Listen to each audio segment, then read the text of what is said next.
Yo, welcome back to Cage Calculated. Today, we're going to be doing the MVP Netflix fight card, full card predictions, something like that. I wasn't originally going to be doing a video on this fight card. It's a little gimmicky for me, and I kind of wanted to stick with mostly UFC or kind of just events that are going to go on in the MMA world, but I figured this event is big enough and being talked about enough that it is worth a video, and I figured why not put my hat in the ring, make a couple predictions, see if we can get some fights right, even though, again, this card feels like a joke and 10 years past its prime with several of these fights. It's still a fight, and it's still going to be talked about, and Netflix is putting out some competition possibly for the UFC. Competition is always a good thing, so why not try and see if these fights actually mean something? But like I said, there is a lot of hype surrounding this card. I know that a lot of these different MMA pages I've been seeing have been talking about this card as possible competition to at least the fight night that's happening with this Makysiel Costa fight night. We're going to see. I don't think it's going to be that big. I mean, if there's some awesome fights on this card, maybe it could be a problem. But again, we've seen so many of these different promotions that have been in and out. You know, we've seen PFL. Obviously, it's still doing pretty well. Won championship over in Japan. Global Fight League fell apart right when it looked like it was about to try and be competition. And we've seen so many of these different promotions kind of rise up and fall. So I'm not going to get overly excited for a fight card or a fight promotion that's going to be something that could fall apart. But I do want to try and see if it is worth watching. And I am going to watch it. Yeah, again, lots of these fighters are washed. I mean, we have, Gina Carano, who hasn't fought since 2009. I mean, that's unbelievable. But you never know. There could be something good. Old fighters are still fighters, and we'll see what happens. But after all that being said, let's jump right into it. And we'll start out with Chris Avila versus Brandon Jenkins. Now, I don't really have too much fight film underneath a lot of this prediction video. I didn't watch any fight film. I'm not going to sit there and waste my time watching Brandon Jenkins fight film. I'm not doing that. But regardless, if you think that I should be, I'm going to try to be a little bit better. I did do some research on this video, so I have some numbers on here. I have at least some data points that I want to hit, but it's not going to be anything to break down the fight. So if you wanted to see that, I apologize, but I'm not going to watch Chris Avila's fight tape. I'm sorry. Starting with Chris Avila, his last 8 fights have been in boxing, has been mostly a boxer since about 2017, really has been mostly in that scene. Has boxed Anthony Pettis, Benson Henderson, Jeremy Stevens, so some pretty notable names, especially back in the UFC community, but has boxed some of those big time names. Has a 63% knockout rate in MMA, 13% decision rate. 100% of his losses do come from decision, so likely not going to be super chinny, so I think this fight might go the distance. We'll see. He's 5'10", 72.5-inch reach, fights out of Cesar Gracie Jiu-Jitsu, so pretty capable, not too bad, about a 38% on the pick'em that I saw through Tapology. By the way, all of these data points will be referenced through Tapology. I didn't try and go through too much. I love Tapology. They have really good data. Go check them out. If you ever want to do some cool research on some fighters, and they have a great research page of all the fighters you could possibly imagine. If these guys have fought in any sort of promotion, they likely have it. So shout out to Tapology for giving me all this information. Brandon Jenkins, on the other hand, has fought in the UFC at one point, is 0-2 in the UFC. He's fought in the LFA, fought in the PFL. He is 1-4 in his last 5 fights. He's 6 foot, 72-inch reach, and fights out of Syndicate MMA, so a pretty solid gym that he's fighting out of. In his UFC career, he fought Drakkar Klose and Rongshu, but lost both of those fights via TKO. So maybe a little chinny, maybe not as durable as Chris Avila in this fight. He's recently fought in some karate combat events and promotions, so both of these guys not really too familiar with the MMA scene as of late. I'm going to go Chris Avila winning this one by TKO. I think he's going to be able to take down Brandon Jenkins, get some really good ground and pound on him. Has shown that he has knockout ability, and I think he's going to utilize that one in this one and get it done. Up next, we have Eileen Pereira versus Jade Mason Wong. I think this is one of 2 women's MMA bouts. Obviously, we've got the Ronda Rousey one, so this is the other one. And what a heck of a picture from Mason Wong. Good God, a little too revealing there, buddies. We're trying to at least promote it to somebody. Regardless, Eileen Perez is the 94% pick'em, seems to be the favorite in this one, and I can understand why. She might be 2-2 in her MMA career so far, but she is a very rangy fighter. She's 5'9", has a 70-inch reach, which is very, very big for this division. It's going to be catch weight, so we'll see what kind of weight class they're going to try and put him in, but she is a kickboxer, fights in karate, has fought in the LFA, has a little bit of experience in that, has some extremely good hands, has some great kicks, obviously being a kickboxer, has some elite striking. but is that knockout power is something that really does stand out to me. Does fight out of Textura MMA and Fitness, so solid gym. Just seems like a solid fighter, but nothing insane. But Jade Mason Wong, he's a 6% on the pick'em, so she's likely to lose. I'm not going to get too overly excited about her. I mean, she's fought in bare knuckle fighting, has boxed, fought in TKO. Very similar knockout ability, I would think, to Aileen Pereira. Has some knockouts in her career, but very much less MMA experience, especially as of late. She's only 5'4", 63-inch reach, fights out of TriStar in Quebec, Canada. I'm going to go Aileen Pereira winning this one by TKO. I think she just has better experience. I think that range is really going to show. She's going to look a lot better than Jade Mason Wong in this one. I think that ranginess is really going to help her out. Up next, we have David Magoyan versus Albert Morales. I don't know who these guys are. A lot of these guys, I really don't know who they are until we get to the main card pretty much. But we're going to try and make predictions. We're going to try our hat. We're going to see if we can get some right. I mean, luckily I've had some experience picking no names in the UFC, so maybe we get lucky. But Magoyan is the favorite in this one, a 93% pick'em favorite, is a former UFC Dana White Contender Series fighter, LFA fighter. He's 5'9", 70.5-inch reach. He did lose to Tommy McMillan, who is a pretty big name now in the UFC, at least as far as prospects go. Looks like he's going to get a decent fight after his big win recently in the Apex card, but he won that fight. McMillan only won that fight by majority decision, so David Magoyan seems very, very capable to be a solid MMA fighter. 63% knockout rate, 25% decision rate, fights out of American Top Team. He's just dangerous. He's readily available to go to the ground, good on the feet, just a really good all-around fighter, and I think he's the favorite for a reason in this one. Morales, on the other hand, 1-4 in the UFC when he was able to fight there, was able to fight in Bellator. Very similar height and reach as well. Fights out of Carlson Gracie Academy Temecula Gym. He did lose to Patchy Mix. That's one of his notable losses or fighters that he's fought against in this one by a arm triangle choke. 47% knockout rate, 32% sub rate. I don't think he's that great on the ground. I think he gets pretty much beat up every single time he goes to the ground. I'm going to go Magoyan winning this one by a submission. So Magoyan just looks like he is capable on the ground and has shown it in several other fights.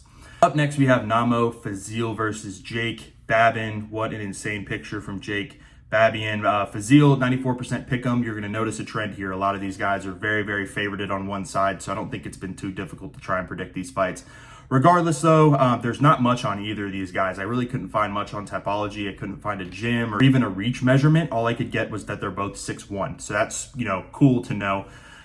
Fazil, on the other hand, fought in one championship over in Japan, has fought in CFL. He has some decent knockout power, decent sub ability, just looks dangerous, but again, very limited information. Babin, on the other hand, again, not much on this guy, 67% knockout rate. Has fought in some promotions I haven't really heard of, Light Out MMA and UNF Fighting. I think I've heard of UNF like once or twice, so pretty low-key promotion, stuff that's not really at the pinnacle of the scene, I will say. I mean, it seems moderately dangerous with that knockout rate, but again, not much information on these guys. I'm going to go Fazil by KO. I mean, he's a 94% in the pick'em. I'm just going to expect him to be able to do his thing. Looks solid enough. I really don't know about these guys, and especially on this card, I think this is the one that I'm really not sure at all really about. But next we have Jason Jackson versus Jefferson Creighton. This is actually going to be a solid fight. I'm excited about this one. Jackson's an 81% favorite, as well as Creighton 22% in the pick'em, which I know that math doesn't math, but shout out betting odds and how that works. But Jason Jackson has recently fought in Bellator, fought in the PFL, fought some in the LFA, had one fight in Dana White's Contender Series, had a TKO win over Yaroslav Amosov, which is a big time win. I mean, he's fighting this weekend on 328, so we'll see how he does, especially against Joel Alvarez. We'll see if he actually meets the expectations that he has set in that fight, but having a win over Yaroslav Amosov is a big deal. Jason Jackson also has a unanimous decision win over Douglas Lima. So very, very capable, and some decent names that are currently in the UFC under his belt. He's 2-2 in his last 4 fights, 32% knockout rate, 21% sub rate, 47% decision rate. Fights out of Killcliff FC, so really solid gym, and is known as the ass kicking machine. So I love that nickname. Made me really excited to see this guy. We love Jason Jackson. I'm now a fan because of the nickname. But he's 6'1", has a 78.5-inch reach, just looks really good. Looks like a solid fighter, and I think he has everything that's pointing towards him likely winning this fight. But Jeff Creighton, on the other hand, has fought in LFA, has fought in Bellator, fights out of Teams MMA, so another decent gym.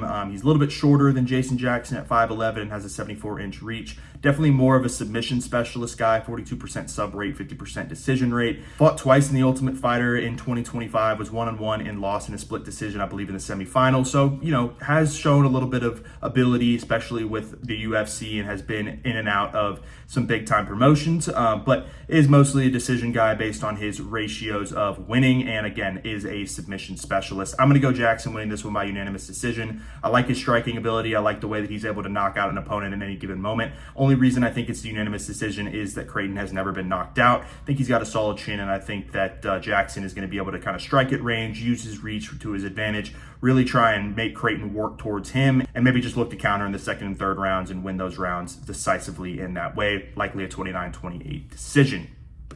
Up next, we have Muhammad Mokaev versus Adriano Moraes. This is going to be a solid fight. I think I'm pretty excited about this one as well. Muhammad Mokaev, if you don't know, was a former UFC big-time prospect, as well as likely, I would consider him a contender at one point.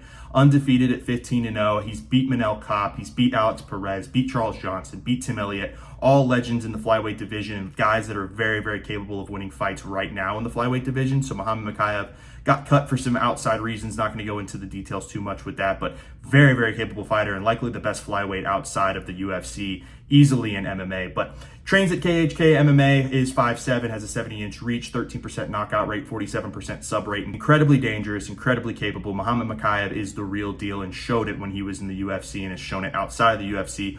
I kind of want to see him get signed back to the UFC. I think it's been enough time since his whole ordeal went down. I think he's really, really good, and I think he could be a solid contender in this division where you have so many exciting prospects like a Tatsuro Taira, like a Manel Kape. I mean, obviously Pantoja is going to be coming back soon. We get to see, obviously, Taira and Van fight this weekend. I think Mokaev could definitely contend with those guys and have his hat thrown back in the ring. We'll see what the UFC does. Regardless, Mokaev is making a name for himself, especially outside of the UFC, and this is a fight to watch. These are very capable fighters, especially against Adriano Moraes, who I'll get into in just a second. But let's see what happens. Maybe Muhammad Mokaev makes a name for himself and gets him a shot back in the UFC. I hope it happens. I really do.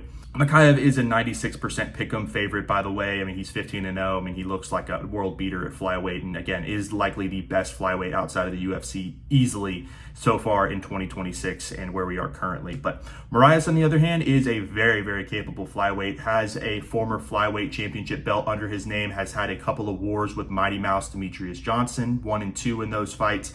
Did get a TKO win versus Demetrius Johnson the first time they fought, but Demetrius Johnson won the last 2. So obviously Demetrius Johnson finished out the trilogy by being the winner out of the best 2 out of 3. But Moraes, if you're able to compete with Demetrius Johnson, you've shown that you're incredibly capable in a flyweight division. 19% knockout rate, 52% sub rate, 28% decision rate, fights out of American Top Team, 5'8", 70-inch reach. I think he's very, very dangerous, but a little bit over the hill, a little bit past his prime. I think Mokaev's going to have an easy ordeal with this guy, and I think that Mokaev's going to win this one by unanimous decision, really use his ability both on the ground and on the feet. He's just so active and uses a ton of pressure, and he's just incredibly aggressive in fights, knows exactly what he needs to do in any given situation, is trained incredibly well. He is a great flyweight, and again, I hope he gets signed back to the UFC. He was really exciting outside of what was going on behind the scenes. Moving into a heavyweight bout, we have Junior Dos Santos, legend of the game, former UFC title contender in the heavyweight division, versus Robert Despain. Dos Santos is 42 years old at this point, so he is very much over the hill, but you know what they say, knockout power is the last thing to go, so we'll see if that still stands with this guy, but he's fought some of the best in the heavyweight division, especially regarding in the UFC. Fought Cyril Gahn, fought Curtis Blades, Stipe Miocic, Francis Ngannou, Derek Lewis, Cain Velasquez, Frank Mir, Fabricio Verdum. So many solid names and great legends of the game in the heavyweight division. Starts getting old, starts getting knocked out, and that's kind of what happens. You start kind of getting to the end of that lifeline in the UFC, and now you're fighting on a Netflix card. Still love Junior Dos Santos, incredibly capable guy, but he's just not going to be the same guy he was probably 10 years ago. I just want to be quite totally honest, and he's a 17% on the pick'em. Maybe he catches Robert Despain, but Despain is the favorite for a reason. He's fought in the UFC, fought in Fury FC. 100% of his wins come from knockout. Very, very capable. 6'7", 84-inch reach. I mean, the dude's a monster at heavyweight. He was 1 and 2 in the UFC. He lost to Austin Lane, which is a very bad loss. Austin Lane sucks in the UFC, so it is what it is. He also lost to Waldo Cortez Acosta, which, that loss doesn't age too badly, seeing as he's a top 5 heavyweight in the division right currently now. But recently he's been fighting in karate. He's been very active in the Karate Fight League, so he is still very, very active and looks to fight at any given moment. I think he's going to win this one by knockout. I think Junior Dos Santos is a little bit chinny. He's older. I think he's going to move a lot slower. Despain's a little bit younger, able to move and use that reach advantage, and I think he's just going to find the button at some point. It's not an if, it's a when. And love Junior Dos Santos. Never want to speak ill against my guy, but it's over, man. And I think he's just looking for a payday, and it is what it is. Can't hate the game just because I'm afraid to play it. Next, we have an interesting fight. We have Saladin Parnasse, a French fighter, versus Kenneth Cross. Don't know much about these guys, never really heard of them, but they're the fourth fight on the card, and these guys are pretty solid based on whatever I was able to read on Tapology. Parnasse fights at a KSW, trains at the ATEC Academy, 5'10", 73-inch reach. 32% knockout rate, 32% sub rate, has a TKO win over current UFC fighter Robert Ruchala, has unanimous decision win over Morgan Charriere, who is very capable in the UFC. So pretty solid all-around fighter, looks to be solid, looks to be good. I'm not going to really know too much about the guy, but he's fought some decent names in the UFC. Is a 96% pick'em favorite for a reason. Cross, on the other hand, former Dana White Contender Series guy, fought in Bellator. He trains at Syndicate MMA, so really solid gym again. So he's been around some decent fighters and guys that have been around in the UFC. So maybe he's able to get some experience against those guys and really get shaped up while he's trying to train for this big time fourth fight on the card. So we'll see, but he's 6 foot, 71-inch reach.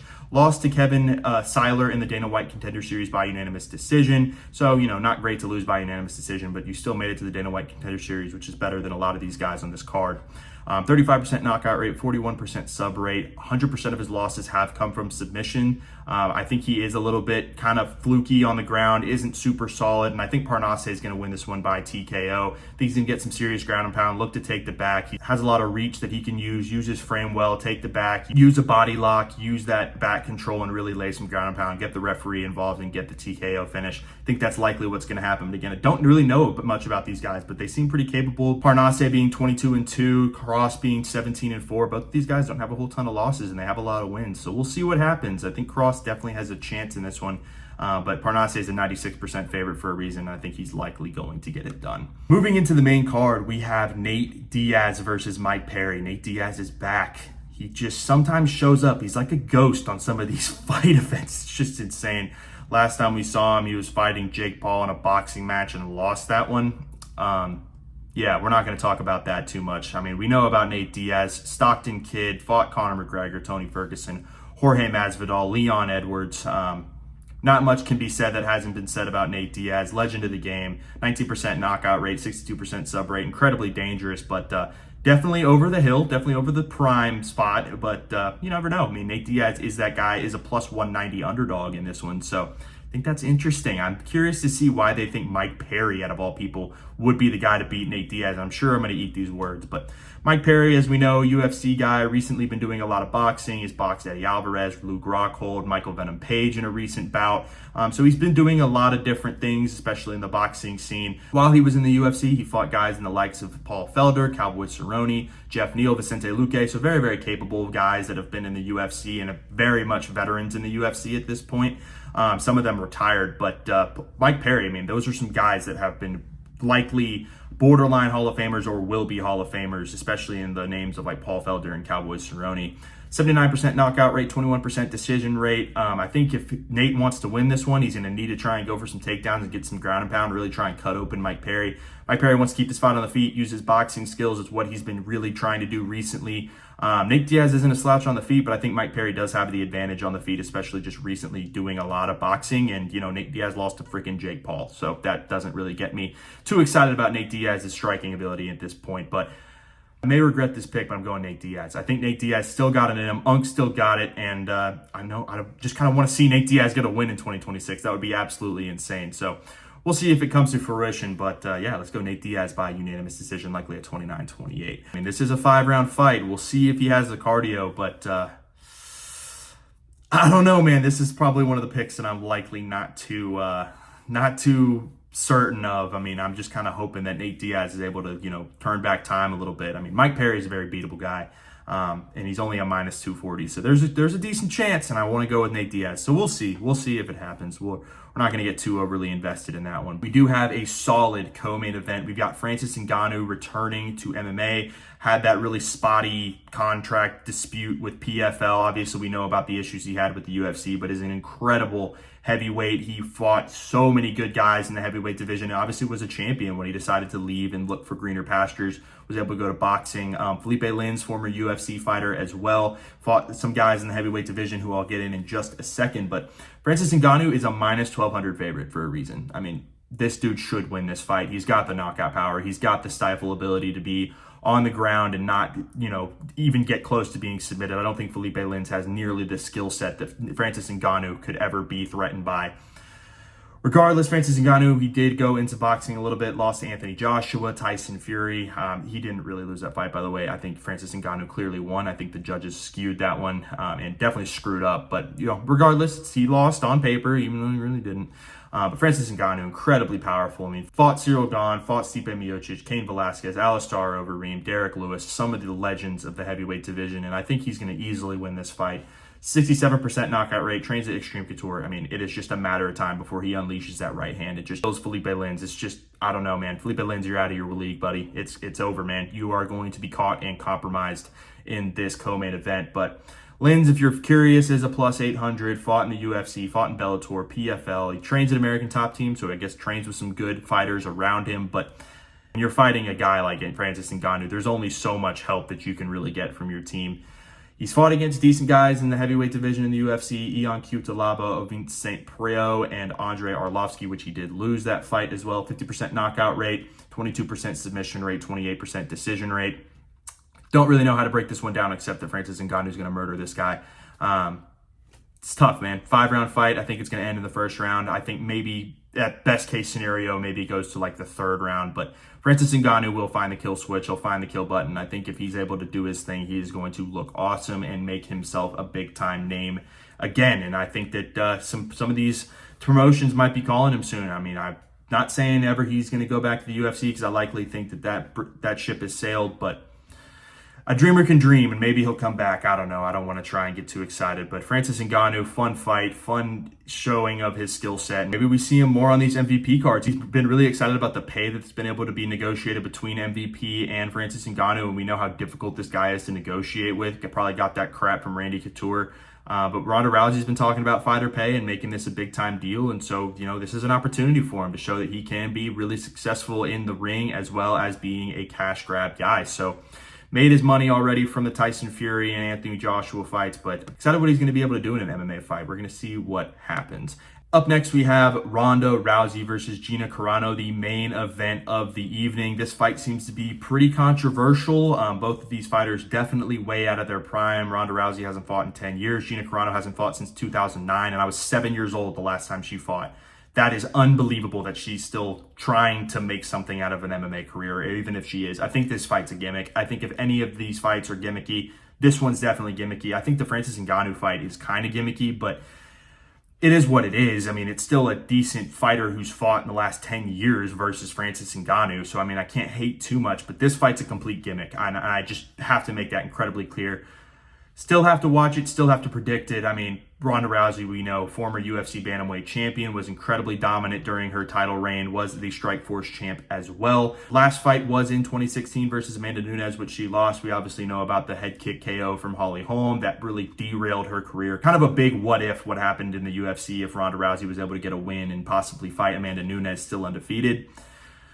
You never know. It didn't happen that way. Ronda Rousey kind of made it worse on herself with the way that she talked about the fight and the way she talked about some of the people in UFC. And now she's obviously trying to burn some more bridges by calling out Dana White, calling out fighter pay. And I don't think that fighter pay is that bad to call out. I mean, it is a big deal. Fighters need to be paid more. Fighters need to be making a decent living wage to put their bodies on the line and do what they need to do. But it also comes down to it's a business and, it is what it is. But this is, again, a really cool opportunity for MVP to kind of show that they can pay their fighters as well as put on exciting fights and put on some big names that are not in the UFC. So I commend Ronda Rousey on what she's doing. Is it going to be a good fight? Probably not, because it's women that are damn near 15 years past their prime. But I have to commend her for what she's doing. She's trying to take on the UFC. And I think she's at least started a conversation. And, the fact that I'm making this video shows that she's actually, maybe doing something that's going to be worth our time. We'll never know. Hopefully this card pans out. And I'd like to see some competition in the UFC. And a lot of fire underneath Dana White's ass. See if we can try and get some actual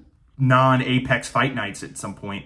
I think the UFC's been doing okay so far in the Paramount era. I mean, I give it like maybe a 4 out of 10. It's not great, but it's still decent. It's still the UFC. I just think that there's a lot more that they could do and see if the White House card pans out. We'll see. But regardless, Ronda Rousey versus Gina Carano. Keep getting off on a tangent.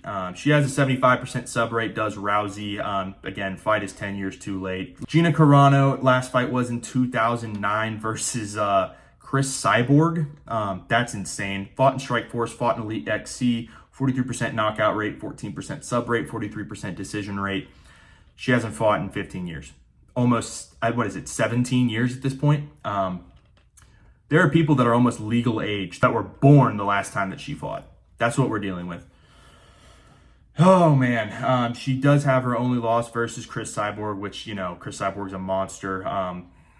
This is just a gimmick. I don't know what else to say, but this is a gimmick. Maybe it's a good fight. At best case scenario, maybe it goes all 5 rounds and we get to see it back and forth. But I think Ronda Rousey's going to get this one done by a submission. There could be a sneaky knockout. I wouldn't be too surprised, but Ronda Rousey's a favorite. I think she's going to utilize her judo, use those hip throws, really pressure Gina Carano on the ground and possibly get like a arm bar, do a classic arm triangle, maybe even get a rear naked choke submission. I think that Ronda Rousey is the favorite for a reason and will get this one done.